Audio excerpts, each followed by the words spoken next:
We deserve some respect. You deserve some respect. You are important to other people as much as to yourself. You have some vital role to play in the unfolding destiny of the world. You are, therefore, morally obliged to take care of yourself. You should take care of, help, and be good to yourself the same way you would take care of, help, and be good to someone you loved and valued. You may therefore have to conduct yourself habitually in a manner that allows you some respect for your own being, and fair enough. But every person is deeply flawed. Everyone falls short of the glory of God. If that stark fact meant, however, that we had no responsibility to care for ourselves as much as others, everyone would be brutally punished all the time. That would not be good. That would make the shortcomings of the world, which can make everyone who thinks honestly question the very propriety of the world, worse in every way. That simply cannot be the proper path forward. To treat yourself as if you were someone you are responsible for helping is instead to consider what would be truly good for you. This is not what you want. It is also not what would make you happy. Every time you give a child something sweet, you make that child happy. That does not mean that you should do nothing for children except feed them candy. Happy is by no means synonymous with good. You must get children to brush their teeth. You must put on their snowsuits when they go outside in the cold, even though they might object strenuously.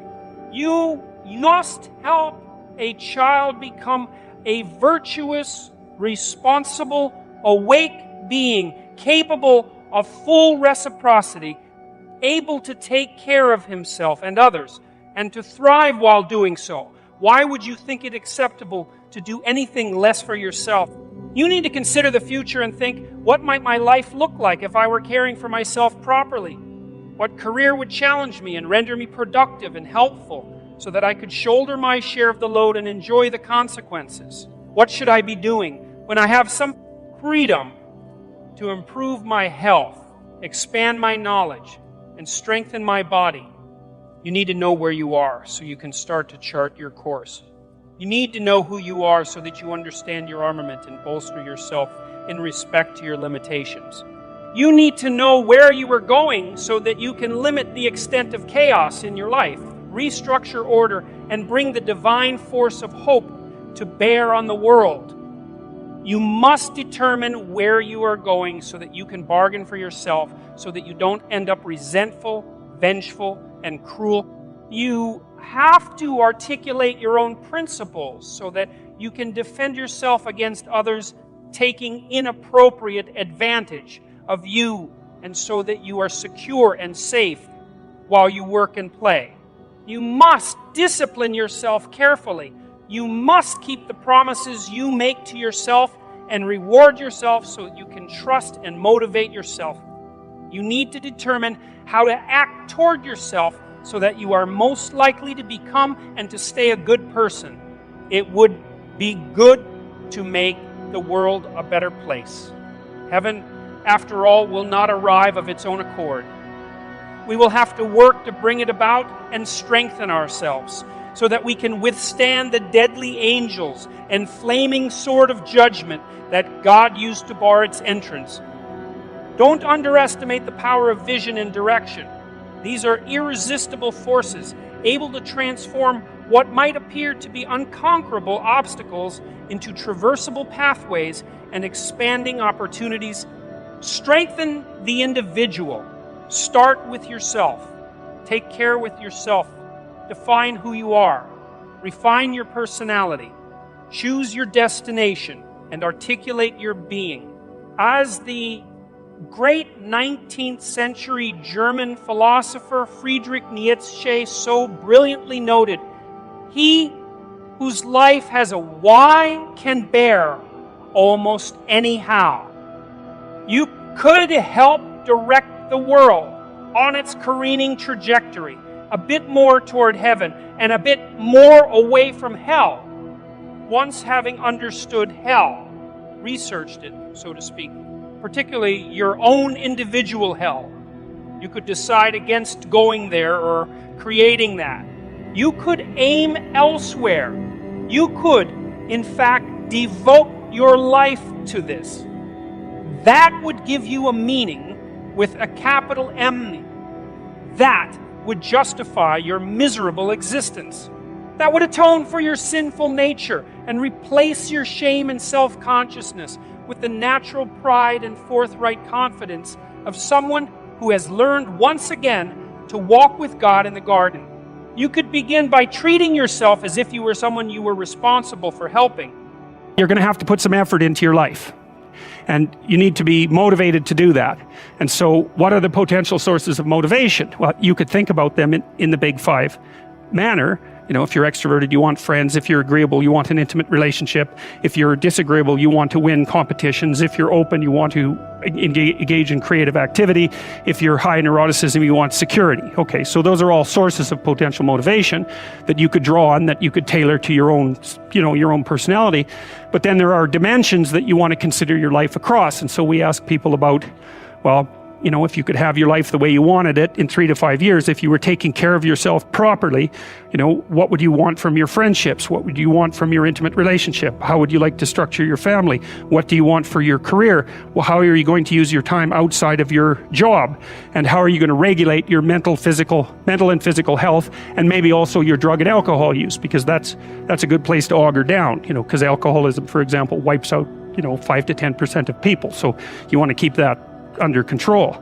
And then so maybe you develop a vision of what you would like your life to be, and that associates the goal. Well, once the goal is established, and then you break down the goal into microprocesses that you can implement, the microprocesses become rewarding in proportion, in relation to their causal association with the goal, and that tangles in your incentive reward system. We talked about the dopaminergic incentive reward system, and that's the thing that keeps you moving forward. And the way it works is that it works better if it produces positive emotion when it can see you moving towards a valued goal. Okay, well, what's the implication of that? Better have a valued goal, because otherwise you can't get any positive motivation working out. And so the more valuable the goal, in principle, the more the microprocesses associated with that goal start to take on a positive charge. And so what that means is, well, you get up in the morning and you're excited about the day, you're ready to go. And so as far as I can tell, what you do is you specify your long-term ideal. Maybe you also specify a place you want to stay the hell away from, so that you're terrified to fail as well as excited about succeeding, because that's also useful. You specify your goal. You do that in some sense as a unique individual. You want to specify goals that make you say, oh, if that could happen as a consequence of my efforts, it would clearly be worthwhile. Because the question always is, why do something? Because doing nothing is easy. You just sit there and you don't do anything. That's real easy. The question is, why would you ever do anything? And the answer to that has to be because you've determined by some means that it's worthwhile. And then the next question might be, well, where should you look for worthwhile things? And one would be, well, you could consult your own temperament. And the other would be, well, you kind of look at what it is that people accrue that's valuable across the lifespan. So you do a structural analysis of the subcomponents of human existence, and I already did that. You need a family, you need friends. You don't need to have all these things, but you better have most of them. Family, friends, career, educational goals, plans for, time outside of work, attention to your mental and physical health, etc. That's what life is about. And if you don't have any of those things, well, then all you've got left is misery and suffering. So that's a bad deal for you. It was easier for people to be good at something when more of us lived in small rural communities. Someone could be homecoming queen. Someone else could be spelling bee champ, math whiz, or basketball star. There were only 1 or 2 mechanics and a couple of teachers. In each of their domains, these local heroes had the opportunity to enjoy the serotonin-fueled confidence of the victor. It may be for that reason that people who were born in small towns are statistically overrepresented among the eminent. If you're 1 in a million now, but originated in modern New York, there's 20 of you, and most of us now live in cities. What's more, We have become digitally connected to the entire 7 billion. Our hierarchies of accomplishment are now dizzyingly vertical. No matter how good you are at something or how you rank your accomplishments, there is someone out there who makes you look incompetent. You're a decent guitar player, but you're not Jimmy Page or Jack White.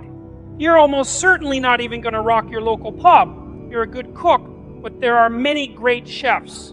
Your mother's recipe for fish heads and rice, no matter how celebrated in her village of origin, doesn't cut it in these days of grapefruit foam and Scotch tobacco ice cream.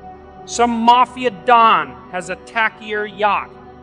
Some obsessive CEO has a more complicated self-winding watch kept in his more valuable mechanical hardwood and steel automatic self-winding watch case. Even the most stunning Hollywood actress eventually transforms into the evil queen on eternal paranoid watch for the new Snow White. And your career is boring and pointless. Your housekeeping skills are second rate. Your taste is appalling. You're fatter than your friends. And everyone dreads your parties. Who cares if you are Prime Minister of Canada when someone else is the President of the United States? Inside us dwells a critical, internal voice and spirit that knows all this. It's predisposed to make its noisy case. It condemns our mediocre efforts. It can be very difficult to quell. Worse, critics of its sort are necessary.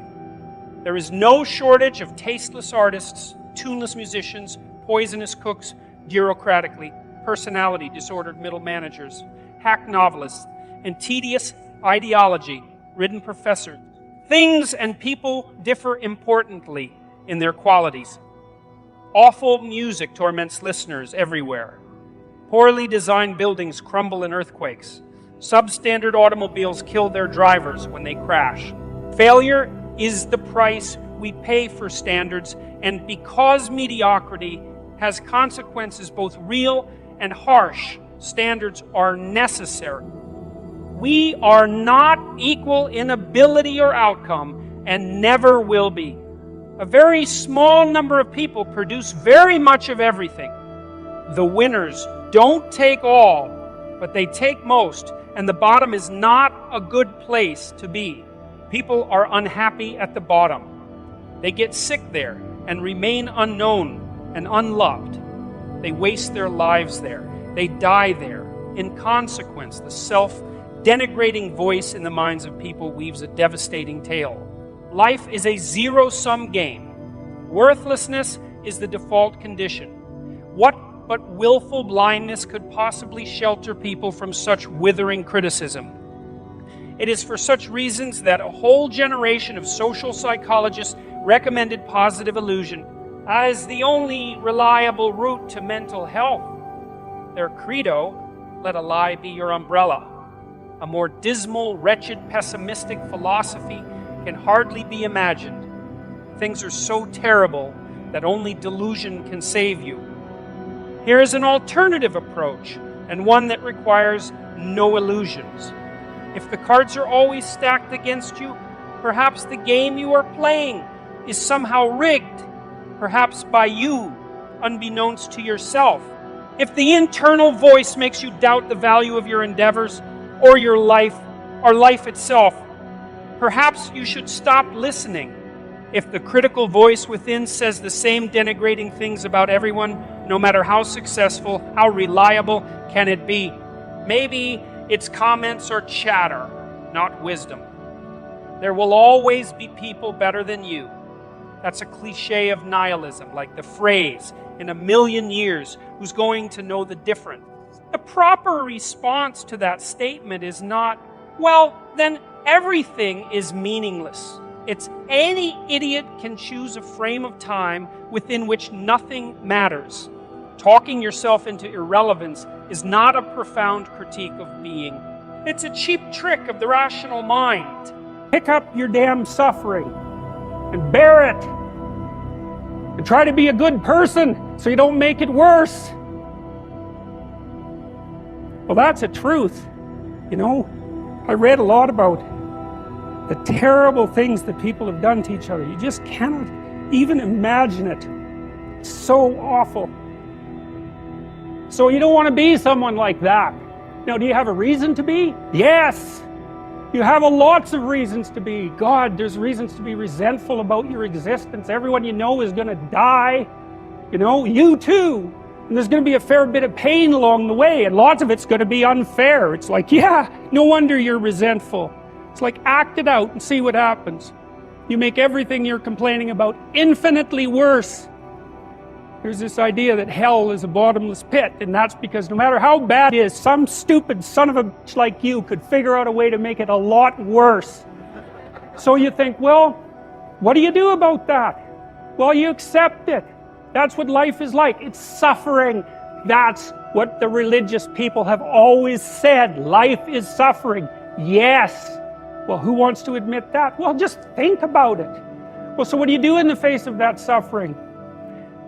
Try to reduce it. Start with yourself. What good are you? Get yourself together for Christ's sake, so that when your father dies, you're not whining away in a corner, and you can help plan the funeral, and you can stand up solidly so that people can rely on you. That's better. Don't be a damn victim. Of course you're a victim. Jesus, obviously. Put yourself together. And then maybe if you put yourself together, you know how to do that. You know what's wrong with you, if you'll admit it. You know there's a few things you could polish up a little bit, that you might even be able to manage in your insufficient present condition. And so you might shine yourself up a little bit, and then how do you overcome the suffering of life? Is be a better person. That's how you do it. Well, that's hard. It takes responsibility. And I think, if you said to someone, you want to have a meaningful life? Everything you do matters. That's the definition of a meaningful life. But everything you do matters. So you're going to have to carry that with you. Or do you want to just forget about the whole meaning thing, and then you don't have any responsibility, because who the hell cares? And you can wander through life doing whatever you want, gratifying impulsive desires for how useful that's going to be. And you're stuck in meaninglessness, but you don't have any responsibility. Which one do you want? Well, ask yourself, which one are you pursuing?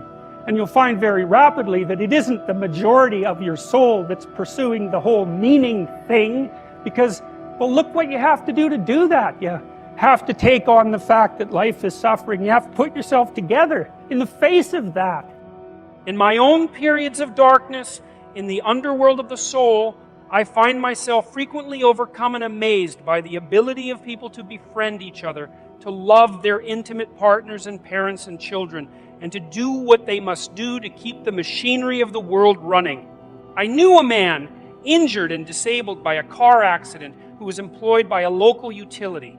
For years after the crash, he worked side by side with another man who, for his part, suffered with a degenerative neurological disease. They cooperated while repairing the lines, each making up for the other's inadequacy. This sort of everyday heroism is the rule, I believe, rather than the exception. Most individuals are dealing with one or more serious health problems while going productively and uncomplainingly about their business. If anyone is fortunate enough to be in a rare period of grace and health personally, then he or she typically has at least one close family member in crisis.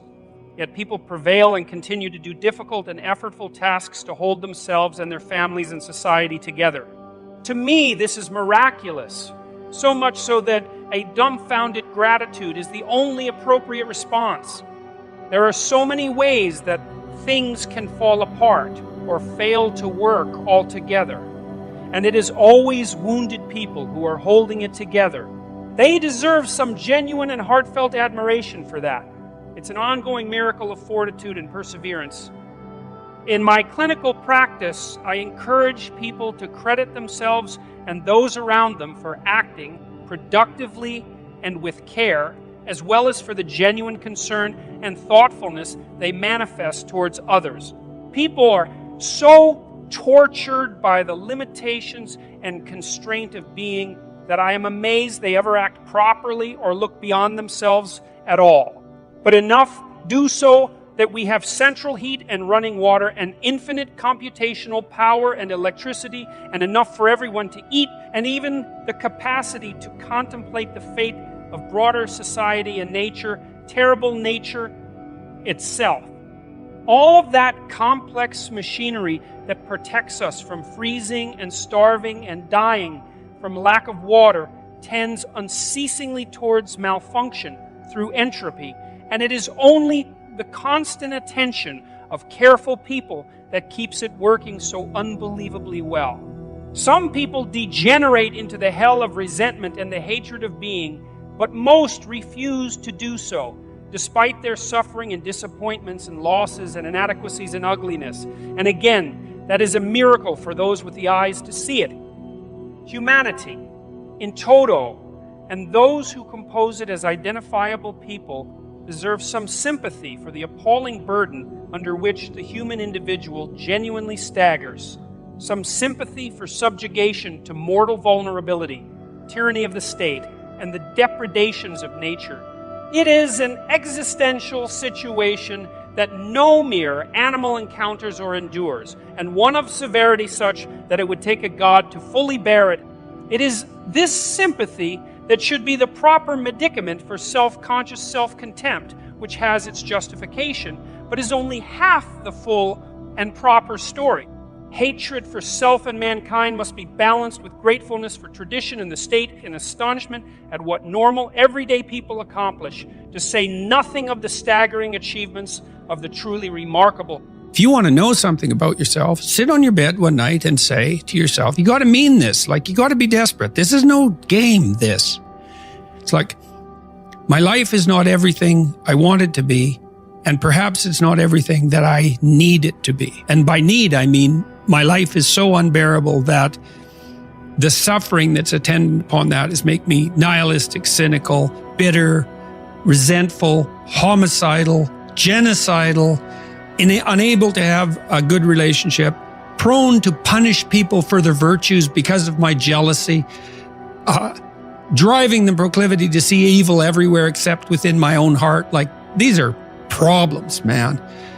And you ask yourself, you sit on the bed and say, okay, man, I'm ready to learn something. Like, what's one thing I'm doing wrong that I know I'm doing wrong, that I could fix, that I would fix? It's like, you meditate on that, you'll get an answer. And it won't be one you want, but it'll be the necessary one. You know, and it's often something that will point you to small things. So Carl Jung said, people in the modern world don't see God because they don't look low enough. And so imagine you're in your messy bedroom, you know, and you're sitting on the edge of the bed trying to have an honest dialogue with yourself. And the little voice says, you know, it's pretty disgusting in here. And you think, well, I'm way above such trivial niceties as organizing my room. It's like, well, that's pride. That's arrogance.